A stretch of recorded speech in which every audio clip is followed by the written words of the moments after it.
A few weeks ago, I asked my fans what they thought of first when I said Flash game. I got a wide variety of answers: World's Hardest Game, The Impossible Quiz, Super Mario 63, playing Run 3 on CoolMathGames.com in the computer lab as a kid, Fancy Pants Adventures, The Papa's Establishments, Line Rider, Super Smash Flash, Alien Hominid, Bob the Robber, The Game, Bowman, Don't Shit Your Pants, Pop Tropica, The Henry Stickman Games, Club Penguin, Duck Life, Quap, Stick RPG, That One Hungry Ass Pumpkin, Happy Wheels, The Bloons Tower Defense Series, Fireboy and Water Girl, or if you were the weird kid, maybe Mutilated Doll 2, but the list goes on. Not once while reading the responses did I see a comment about the time that Doritos made a jump scare filled Flash game as a promotional campaign for Doritos flavors they were bringing back from the dead.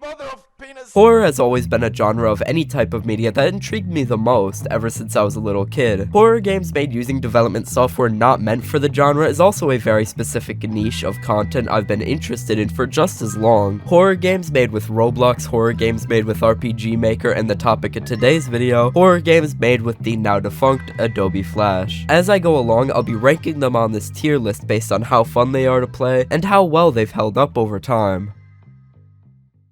This first case I'm going to talk about is by far the most bizarre. In the late 90s and early 2000s, a little-known Flash developer from Japan, going under the name Otaro, uploaded games and animations he created to his personal GeoCities website. Flash game files were super light, and the poor internet connections of the time could handle it much better than video files without sacrificing too much quality. His most infamous creation by far is the Red Room animation, uploaded in May 2003. The animation begins with two kids at school talking, when one of them brings up the urban legend of a cursed computer pop-up that asked the user if they liked the Red Room, and would be the last thing the user saw before dying. Skeptical, the other kid starts searching the internet for any information about it when he gets home, only to meet the pop-up itself. He attempts to close it multiple times to no avail before a list of the pop-up's previous victims appears on screen, with the boy's name at the very end. After this, the animation depicts an unknown being killing the boy, painting the walls red with his blood. If you watch this on the now defunct GeoCities page it was originally hosted on, a pop-up resembling the one seen in the animation would appear directly after the video ended, which is a neat idea to scare the viewer. It should be noted that the original animation even had a disclaimer calling the work fiction in the intro. While the story and animation were popular to some degree in the early 2000s, it would skyrocket in popularity in June 2004 after it was found during an investigation that the perpetrator behind the Sasebo slashing, a chilling case where an 11-year-old girl stabbed her classmate to death at school, had the animation bookmarked on her computer. Since then, the animation's creator has completely vanished off the face of the internet, with their last known activity being a reply to a question on a bulletin board in late 2003. I think the animation was creative for its time, especially the usage of extra windows that would pop up on the webpage. C tier.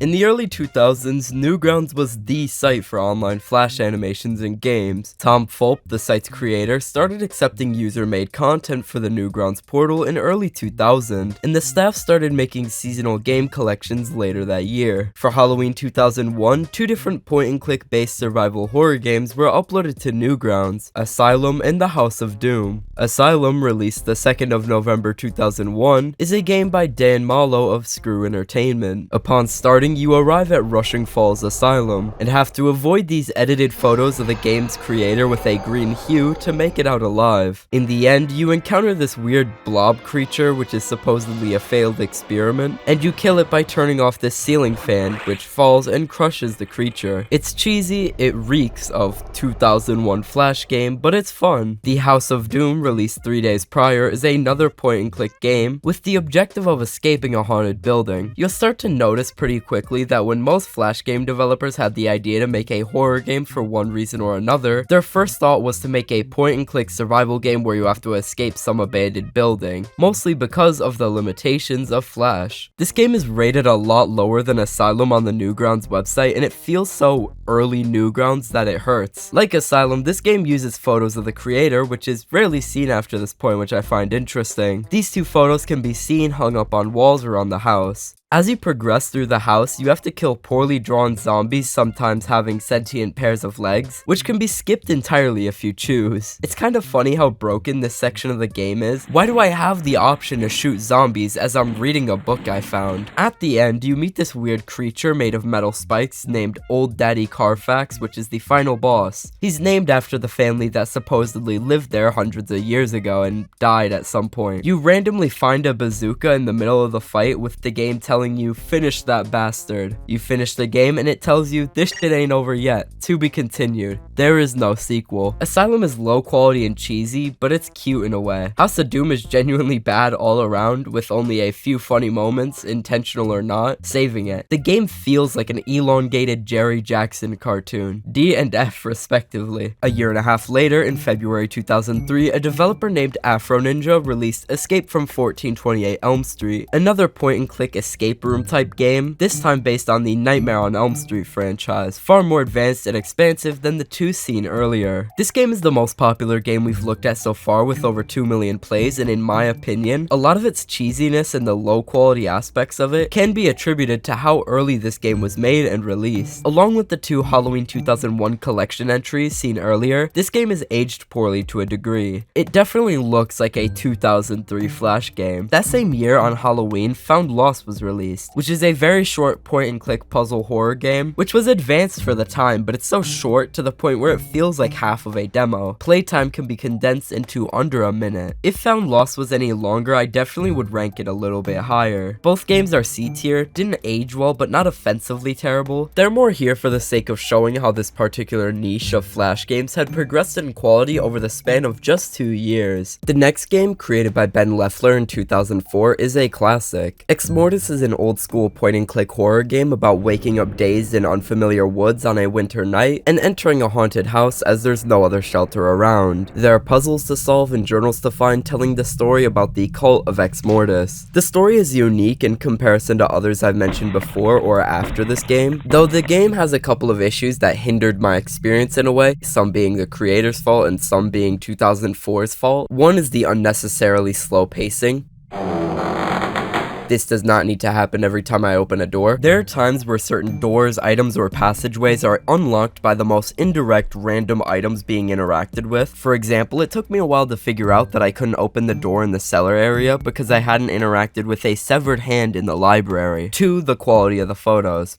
I need to know what camera was used here so I can sue the company that made it. In every way other than the literal sense, Ex Mortis is especially high quality for the time it was made. It has a certain charm to it that most other games in this category don't have. A specific example of this being the photos that flash by during the intro, which are clearly photos of his friends with blood edited onto them, similar to Asylum from 2001. Ex Mortis 2, released 2 years later in 2006, is far more story-driven and ambitious than the first. The post-apocalyptic lore is quite dense, and I would have taken it seriously if the game hadn't used the papyrus font for all dialogue from start to finish. This game is genuinely creative and pleasantly surprised me as I was playing. The story was written far better than its prequel and felt a lot less directionless. Its puzzles also felt a lot less random, less clicking on paintings at random and hoping something would happen, and more true connected objectives. S tier would recommend the evil goblin boss battle against the Hand of Ex Mortis. If only the creators had gotten better cameras by now. Ex Mortis 3, while only playable through the Flashpoint launcher nowadays, is a very interesting title. It's so much farther into the story by now that Ex Mortis 1 and 3 feel like polar opposites, pretty far disconnected from each other. The game took 3 years to make and it was tremendously ambitious for Flash game standards. It focuses a lot more on delving into building this post-apocalyptic hellscape than either of its prequels do. This game also features power/skill mechanics that are not seen in either of the prequels. Ex Mortis 3 is a solid game, though it drummed up a bit of controversy when it was first released. The negative reviews Ex Mortis 3 received at the time of its release usually had two main complaints. A, when it was released, players had to pay $20 to play the game in full, and B, the game leaned towards action more than it did horror. Nonetheless, it's still great for a Flash game. The only Flash game that feels like you're playing f***ing Skyrim every time you open your inventory.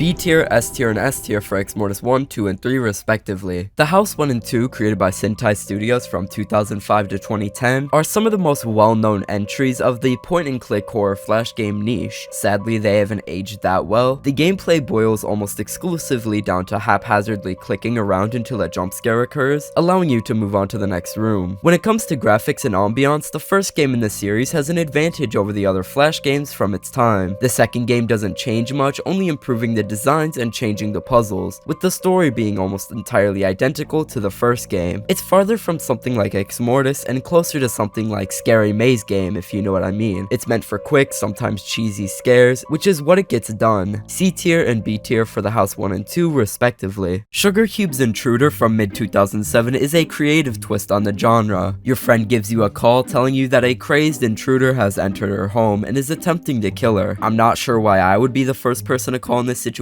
but at least this story gives us a reason to be in the spooky house in the first place. The game features these QuickTime events where the player is confronted with a decision when the intruder gets too close, which I think is a pretty cool idea. Intruder is almost entirely based on grayscale compressed photos of someone's actual house, which is a cool idea, but the low resolution is a major downside to the gameplay, affecting the gameplay far worse than the first Ex Mortis game, which tanks from the same issue. It's hard to tell what I'm doing at times. There's cool ideas, but poor execution. B tier. Free Ice Cream is a horror game from 2007 about being a kid getting abducted in an ice cream van and having to escape the evil kidnapper's basement. Definitely a unique story. This was made for a class assignment, by the way. The game is pretty well made considering it was made in only a few weeks by a couple of people for a group assignment over 14 years ago, but it's rather short, mostly because they ran out of time. It's pretty alright. B tier. Hotel 626 and Asylum 626 are special entries on this list, as they were a part of a unique promotional campaign Doritos was running from September 2008 to December 2011. The first game was Hotel 626. If you visited Hotel 626 from 6 PM to 6 AM while it was still open, you would see a reservation form asking you to turn on your camera, microphone, and put in your name, email, and phone number. Upon doing so, you wake up in a haunted hotel with the task of escaping. Some of the tasks required to escape range from arcane puzzles to winding up a music box for an evil demon baby, to scaring a ghost lady with the flash of a camera. Your webcam is used multiple times throughout the game to take pictures of you, which you will see later in the game. The second game was Asylum 626, released in 2009. This time the game was set in an asylum and was a lot weirder than the first. It was more of a first-person interactive movie than a full-blown game. The gameplay heavily depended on the level of personal information you allowed the game to access on the reservation form. It was all optional, though it was recommended for peak immersion, and especially for Asylum 626, you were definitely missing out on the whole appeal of the game if you didn't give it any of your info. If you let the first game, Hotel 626, access your microphone before playing, you would have to sing a lullaby for the baby instead of winding up a music box. Before playing the second game, Asylum 626, the game would ask to connect to your Facebook or Twitter account. If you let it connect to your Facebook account, during one of the scenes, 2 real images of people from your actual friends list would be paired next to clips of people tied to chairs. The game would force you to choose which one to save and would actually make posts on your account telling everybody which friend you chose. By far the most impressive section was a part where you had to dodge a chainsaw using face tracking technology that utilized your webcam. The second game, Asylum 626, was a lot more controversial than Hotel 626, as many people either didn't have webcams, didn't want to set them up for a game, or didn't want to give Frito-Lay their information. Nonetheless, this was a huge privacy concern, especially for the younger players. Both games shut down in late 2011, just weeks after a legal complaint was filed against both PepsiCo and Frito-Lay. These games were both very high quality, though that's expected more from a studio employed by a multi-billion-dollar company and less from a teenage Newgrounds developer. The 2 games are now unplayable and considered lost media, as they were a part of a limited-time promotional campaign for old dead Doritos flavors they were bringing back from the dead. They're not fully lost, as some of the XML and SWF files used to make the game work still exist, but they attempt to load pages that do not exist anymore. I never experienced these while they were still available in their entirety, though just entirely based off of what I've seen and what I've read, I would call these games S tier and A tier respectively. Take that with a grain of salt though. I couldn't even find a way to transition to the next topic. It doesn't really fit into any categories, wasn't a part of any series, and finally isn't a point and click game. Released in 2012, Shadow Tag tag follows the player navigating the woods around their house as they attempt to find both their keys and fuel for their car to leave. As you're searching for these items, you have to both avoid evil demon children trying to possess you and complete the given tasks before you run out of flashlight battery life. There are 8 levels, the game is rather well designed and well animated, and it's pretty fun.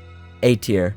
And now, we're back to point and click games. This time, we're not escaping anything. This is Don't Escape, released by Scriptwelder in 2013. You play as a werewolf conscious of your actions. You wake up in a remote cabin, and you have to use the available items and ingredients to restrain yourself as best as you can before night, as tonight is a full moon. There are at least 5 different endings, ranging from peaceful to everyone is dead kind of bad. There's no time limit, and you have to decide when you're ready for sundown, which creates a whole different kind of tension. Scriptwelder, the developer this chapter of the video is based on, had a very specific pixelated style of design, reminiscent of games like I'm Scared, House, 7 Days and Lasting, and was known for making flash-based point-and-click horror games on both Newgrounds and Congregate. I give this one an A tier, as it feels like a good idea that has more potential than it leads on. It's a short game, only taking a few minutes to beat. 2 years later, in 2015, Don't Escape 2 was released. This time, it's about locking yourself and friends you've met along the way in an abandoned building during a zombie outbreak, using the available materials to protect yourself. Your friends include this guy who was bit by a zombie, a depressed church pastor, and this guy with a blonde beard. He's named Jeremy. While playing, there are multiple locations that can be walked to in about 10 minutes, which unlike the first game will set you closer to dusk by the amount of time that it takes to walk there. While it's not like time is constantly running out, every time you move to a new location to make further progress, you are consciously making the decision to inch closer to sunset, which is when a horde of zombies will come after you. The endings for this game are far more varied than the first, not exactly bad or wrong or good or right endings. You can drug your friends and use their bodies to deter the zombies from killing you, killing them in the process, or you can go the savior route and save everyone you come in contact with, or just die. This is my favorite in the Don't Escape series, fun and not too short. S tier. Only 5 months later, Scriptwelder released the third Don't Escape. It's wildly different from both the first and second game, taking a sci-fi-esque approach. You wake up in the airlock of a spaceship, and the first thing you see is a computer counting down to 0. All of the crewmates are dead. The story in the third game is definitely the strongest out of the 3, though it feels a bit weaker than the second entry, gameplay-wise, and doesn't capture that same sort of tension that both Don't Escape 1 and 2 create, at least to me. I give this one an A tier.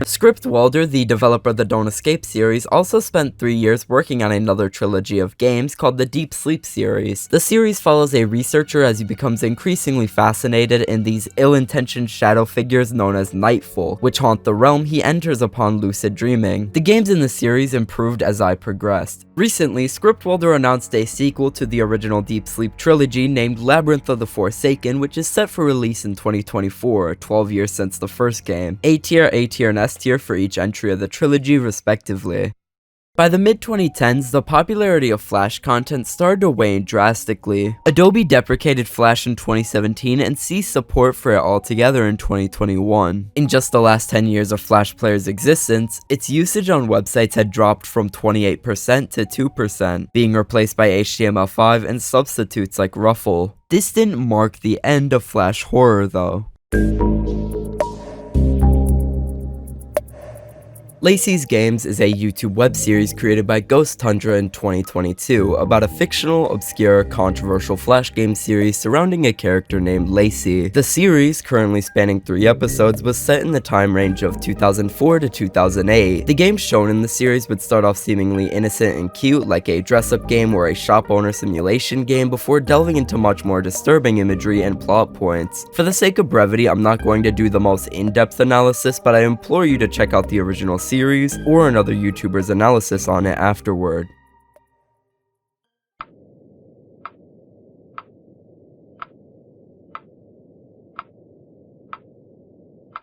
The first game in the series was Lacey's Wardrobe, apparently created in 2006, where you dress up Lacey before a date. As you progress through the game, hints towards Lacey being stalked become increasingly apparent, seeing his face in the background receiving a disturbing phone call from said stalker. Have a good time tonight with you, Lacey. Tonight. Bye-bye. the stalker arriving at Lacey's house, and later the stalker begging Lacey to open the door. Eventually, Lacey starts begging the player not to let her outside, as if the player clicks ready, she'll have to meet the stalker. When the player recording does click the ready button, Lacey is eventually killed and eaten by said stalker. That's the end of video 1. The second video is called Disturbing Secret Ending, found in 2007 flash game Lacey's Diner. It features subtitles for commentary from the creator of the video. Again, it appears to be a normal, innocent flash game, this time about operating a diner and cooking food. The game gives the player an unnecessarily long period of time to do simple objectives. Even the video's creator notes that any kid could complete the tasks in the given time. The video's creator shows what happens if you finish the game like normal, serving customers food for 3 days, giving you a good ending. Then the player recording shows what happens if you fail to finish the customer's food for 3 days in a row.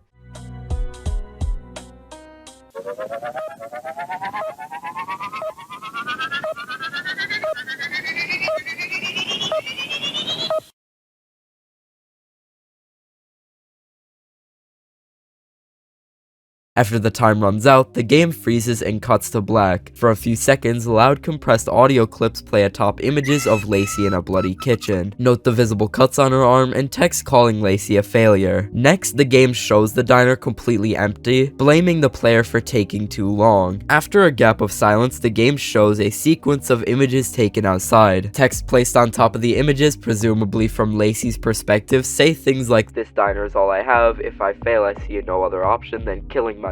The player recording then edits in text talking about how disturbing this game is for what was assumed to be a game for kids. It only gets worse. The next day, a similar sequence occurs. This time we get to see Lacey make a dish out of strange, inedible, and disgusting ingredients. Cockroaches, used condoms, cigarette butts, meth, broken glass, pornography, and a photo of Lacey's uncle. All of these ingredients have bodies of text accompanying them besides meth, which simply has the name Rocio accompanying it. One tells us a description of the cockroach-infested childhood home that Lacey lived in. One description talks about an older man putting out cigarettes on Lacey's heels, causing visible damage. One is a graphic depiction of childhood sexual abuse. One is a description of glass cutting through skin until blood pours out. And the final one, the censored picture of Lacey's uncle, is a short, low-quality video clip.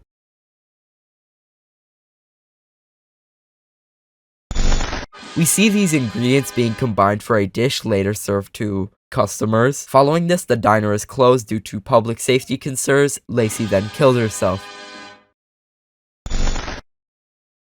So that's the secret ending. The third and currently final video is called Lacey's Pet Shop 2007 Flash Game. The description of the video starts with a quote from CharChar687, who apparently recorded and posted the video. Grabbed an interview with the co-founder of LaceyGames.com, then played through Lacey's Pet Shop. I don't even know what to think, the rabbit hole gets deeper and deeper. I'll be referring to the player recording as Char. This time the video starts out with an audio clip from a confidential interview with the supposed co-owner of the Lacey Games website. She talks about what she thinks of the controversies surrounding the Lacey series of games. Okay. Before I start, can you please guarantee this stays between us? You said this interview was for your thesis or something, right? Right? Because I'm not affiliated with Lacey'sGames.com, okay? They're spreading lies on the internet. All of the stuff the parents kept complaining about, that wasn't me. Something about fake games, hidden scares, and some other stuff. I didn't know about anything. I was always just confused.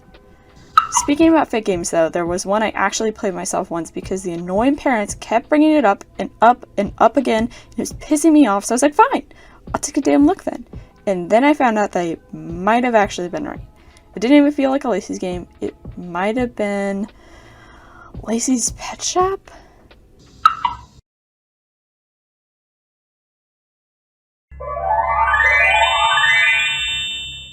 This video showcases one of the last games uploaded by Rocio, whose name is actually familiar, to the Lacey's Games website. In this game, Lacey operates a pet shop noted to be one of the most famous in town. Char is tasked with accessorizing 7 animals to their owner's liking. The requests get more alarming and concerning as time goes on, like this old guy who wanted a turtle with teeth so the turtle could smile at him, or this French guy who wanted to turn his hamster into one with a longer neck and also French, or this guy who wanted a bunny with the tail and ears cut off because they were, quote, too distracting distracting. Lacey complies with all of these demands, though she is visibly disturbed. After another strange sequence, we load into a disturbing point-and-click game, sort of reminiscent of the first Ex Mortis game. Up ahead is a house blocked by a cat missing its skin. The cat mentions in a piece of dialogue that a bird has stolen his skin. Now that he's been hurt, he will hurt others. When Char finds the bird, they get the skin back as an item in their inventory and gives it back to the cat, who lets Char through.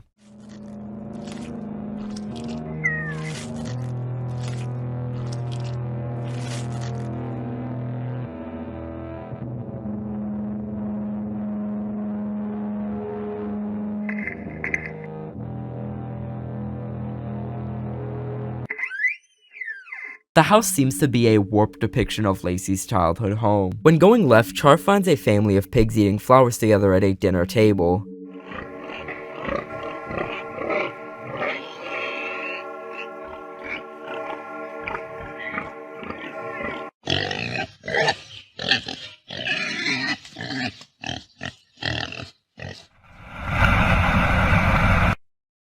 It's worth noting that flowers, especially white flowers, are often symbolic of innocence, peace, and purity. This connection is further established by the short sequence of flashing text that follows, which contains the repeated phrase, "You took my angel away" at the end. Turning right leads you to the living room. The grandfather clock seems to be going backwards. When Char hovers the mouse over the cage, a text box in the corner states, "I feel like crawling inside of it. Please click it." When clicking on it, Lacey crawls into a cage and says that no one forced her back inside, but she felt like staying in there because the pain hurts so comfortably. Right after, she finds a key for a door upstairs, saying her edgy moment now feels dumb. The paragraph of text we saw during the pig sequence is important in understanding the story of the series. "I've always known what you are, from the moment you first touched me to when I found myself stepping over remains of your skin glued to the floor. You have no regards and I had none either. You squealed like a pig, just like a pig. This had been my childhood dream, the one you took from me. I collected all these bruises for years. Once I got used to it, I didn't think about it anymore, but you made me think about it forever when you made that mistake." This makes the connections between some of the disturbing texts we saw earlier, Lacey comparing her family to pigs, the presence of Lacey's uncle next to items like cockroaches and cigarette butts, and the monologue about a pain that hurts so comfortably, much clearer. There's heavy symbolism here of childhood abuse, and the trauma that follows.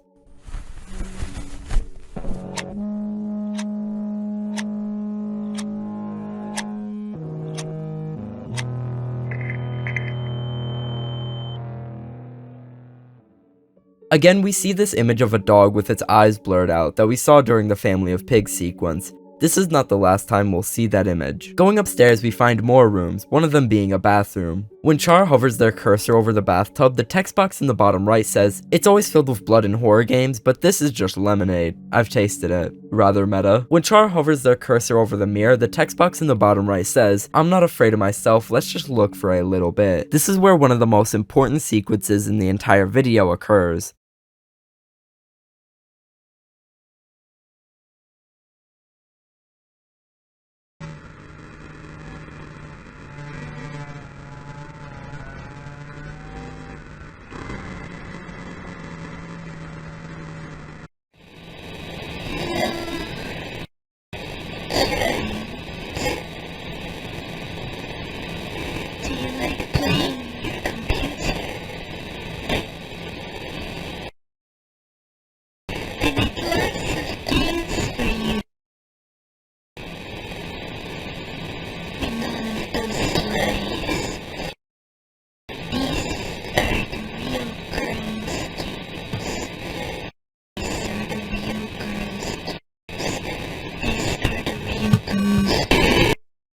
The quote, "These are the real girls' games," contrasts the dark depictions of childhood trauma and abuse with the bright, cheerful nature of the dress-up games that we saw earlier, calling it more accurate to real life in a way. I should also mention that in the mirror, we can see her hooked up to these sort of same wire-looking things that were seen for a split second during the ending scene of Lacey's diner. When this sequence finishes, Char exits out of the bathroom area, goes back into the hallway, and enters room 1. Here we have another sequence, which I'll shorten for the sake of time. But it never was you. It was just a bizarre story that somehow happened to my life. He killed 2 years ago. And that's the other story.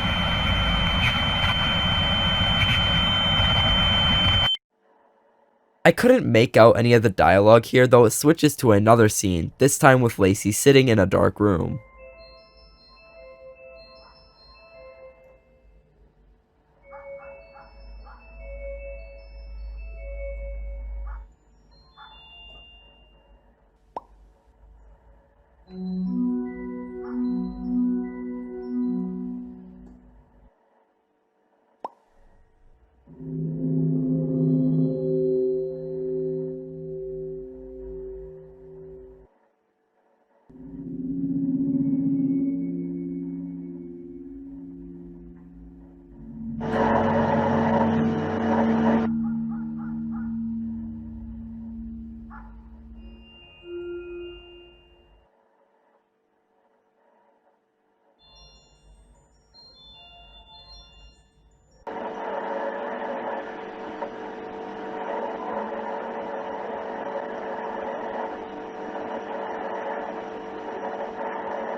The image that I had to blur, which isn't blurred in the original video, shows bloody feet with skin that seems to have either decomposed or burnt to some degree. Here Lacey says, "My sweet little doggy, my little angel, I couldn't take it anymore. You can hurt me all you'd like, but you weren't allowed to take it away from me. I will let you rot." This paired with the pig scene from earlier and text saying that someone, who we can assume to be Lacey's uncle, taking her angel away, sounds like he harmed or even killed Lacey's dog at some point. Upon backing out of room 1, we have the option to enter room 2. When Char hovers the cursor over the door to room 2, the text box in the bottom right says, "I can click here to end it all." When Char enters room 2, they're prompted with the option to light themselves on fire and wake up. Char picks up the matchbox in the middle of the room and another sequence occurs. For years he was barking up the wrong tree.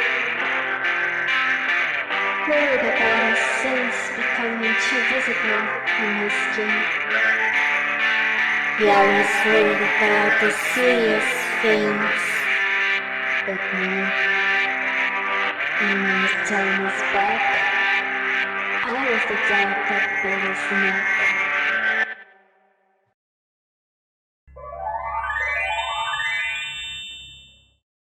Upon waking up, the game tells Char that it was all a nightmare. You can even play again if you want to. In the real world, we can see the same image of the decomposed, burnt-looking legs. This also correlates to the phrase seen earlier, "I just can't leave, he's still under the bed and he'll look at me." Especially because of the quote, "When he turned his back, I was the dog that bit his neck," and the presence of the burnt legs sticking from under the bed despite the nightmare being over by now. This ending for Lacey's pet shop is often theorized to be symbolic of Lacey killing her uncle as punishment for killing or abusing their dog.